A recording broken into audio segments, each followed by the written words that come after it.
Alright, hi everyone, this is Steven, and this is part 37 of our playthrough of the Pokemon Trading Card game for Game Boy. So, in our last part, we finished off what we thought was the end of the game, but it turns out, like in the original Pokemon video games, we have to fight our rival again. So for this one, no chances here. I'm going to use the Haymaker deck again. And once again, I got to save in between games, so there's very little risk here.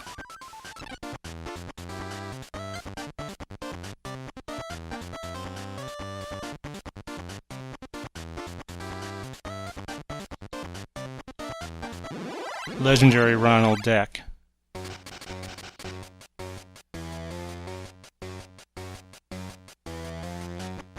No basic Pokemon.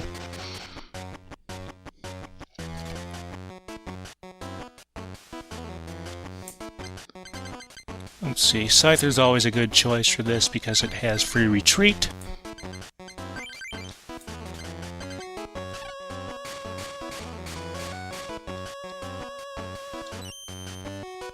Play first. Let's see, we got Kangaskhan. He's got nothing on his bench. You know, this could be very short if he doesn't get anything. Anyway, let's retreat Scyther for Hitmonchan. Let's play Plus Power. Remember, Plus Power is unfortunately after weakness in this version. Do I have a computer search to guarantee? No, I do not. Alright. Well, odds are pretty good I'll get a fighting.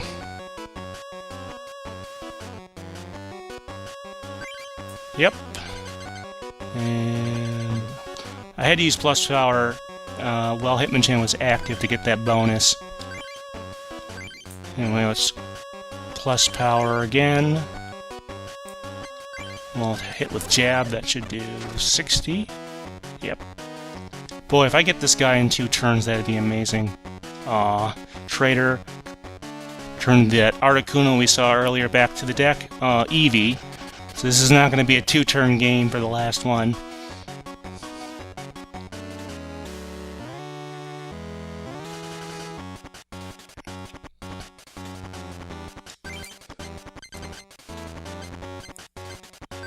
We'll put fighting on Hitmonchan. And we'll attack with a Jab to knock out Kangaskhan.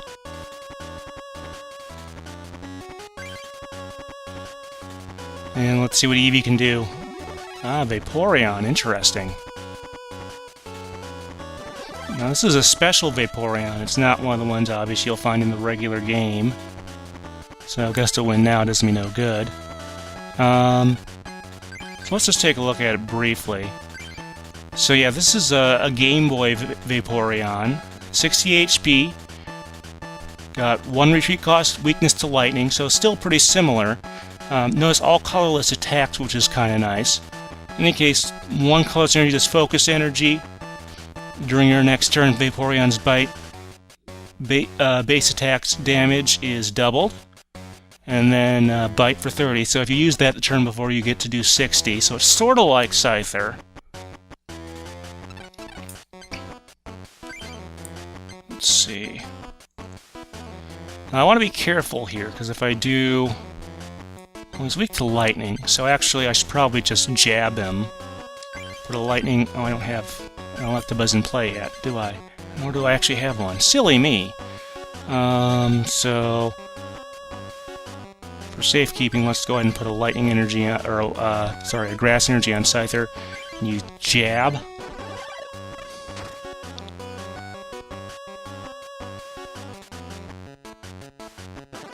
Well,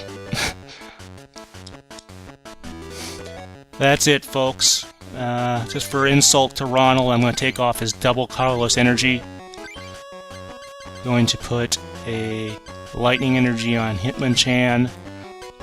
And we're going to special punch this one.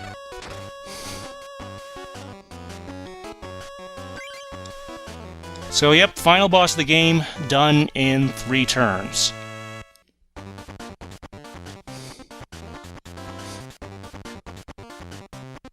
Oh, the cards actually vanished from Ronald's deck. So now he's got to replace him with basic energy.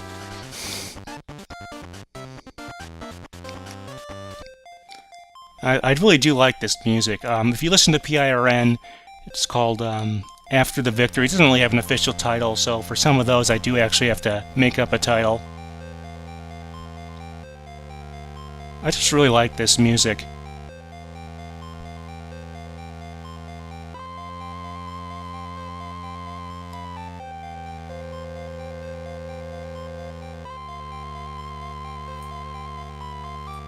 And they're just levitating in there.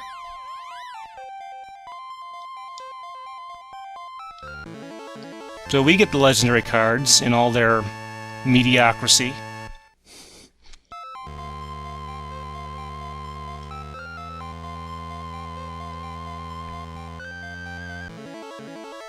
And so there's Moltres and now Articuno.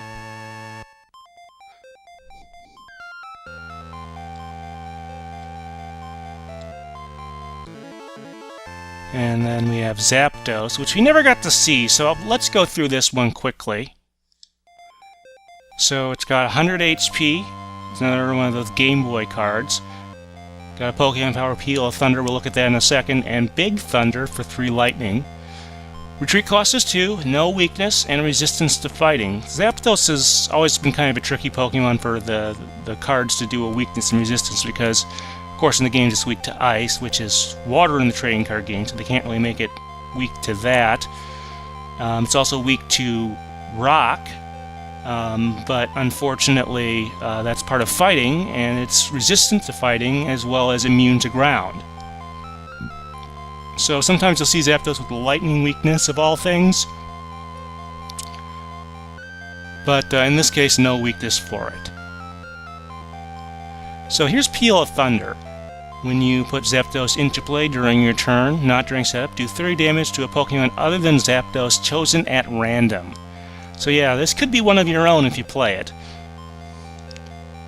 And Big Thunder, so you do 3 Lightning Energy. It says choose a Pokemon other than Zapdos at random. This attack does 70 damage to that Pokemon. Don't apply weakness and resistance for this attack. So again, you could also end up hurting yourself with this one too. So really the only one of those 3 legendary birds that's useful is Articuno, and even then it's just kind of okay. And then we have one more Pokemon. We have Dragonite. Legendary Pokemon. Well, not really, but they need a 4th one. So it's got 100 HP, again it's got that GB mark. Pokemon Power, Healing Wind, and Slam. Tree cost is 2, no weakness. This is they didn't start doing weakness on Dragon Pokemon until Gen 3. Originally, of course, they were weak to colorless, and later, more recently, now that there's a Dragon type, dragons are weak to dragons. And Healing Wind. When you put Dragonite into play, remove 2 damage counters from each of your Pokemon.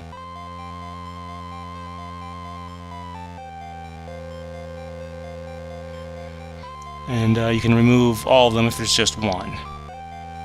So not terrible, but maybe with Alakazam it could be decent, but even so, it's a stage 2. And then we have Slam, flip 2 coins, attack does 30 damage times the number of heads. So you're going to average out 30 for 3 colors energy. Not really all that great.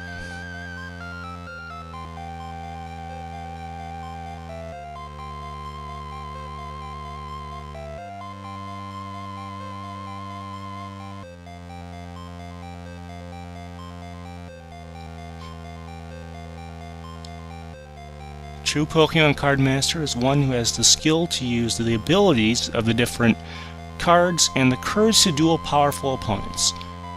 And they start the next sentence with a conjunction. And most of all, the ability to love the Pokemon trading card game no matter what, win or lose. A new journey has just begun. And here we have our credits sequence. So this is going to do it for this part. There's actually a little bit more of this game I wanted to show. But in any case, this is another great theme I really do like.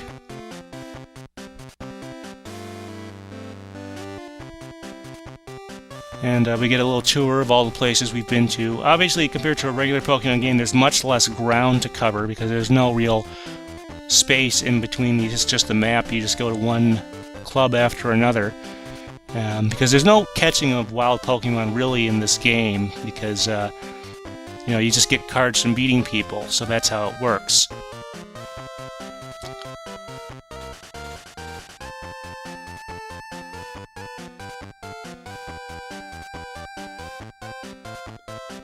Each of the clubs has its own little unique design. I kind of would like to see them remake this in a new version, like this style of game. Not like the teaching games or the online game, but like where each of the clubs is themed, like they kind of do in the current version of the video games. You know, I actually was just earlier today playing through Skyla's Gym in Black 2, and it's got all those wind gusts. It would be neat if they could do something like that for some sort of modern-day version of this.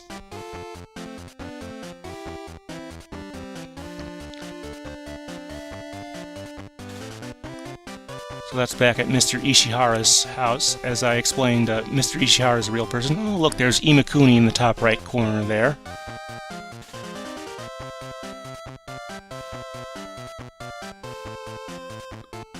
And there's the Challenge Cup. Gail Tilden.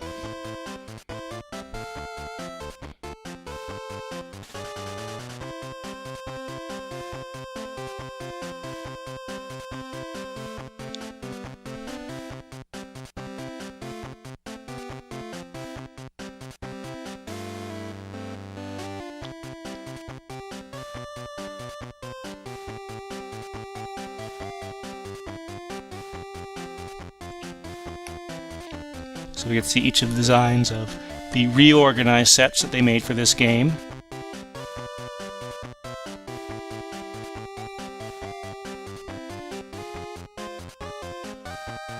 And they do credit Satoshi Tajiri for the original Pokemon story there, even though this game has very little to do with that.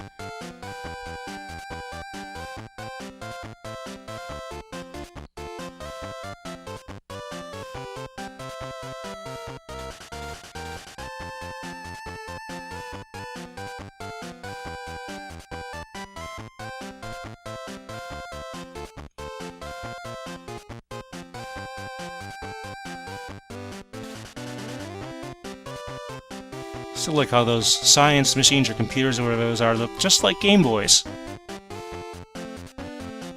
Hiroshi Yamamuchi, no longer responsible for day-to-day management of Nintendo, but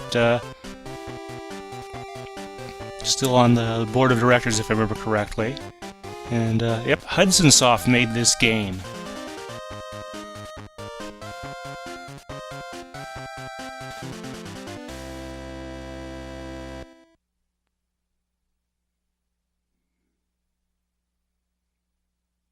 And what happens after this?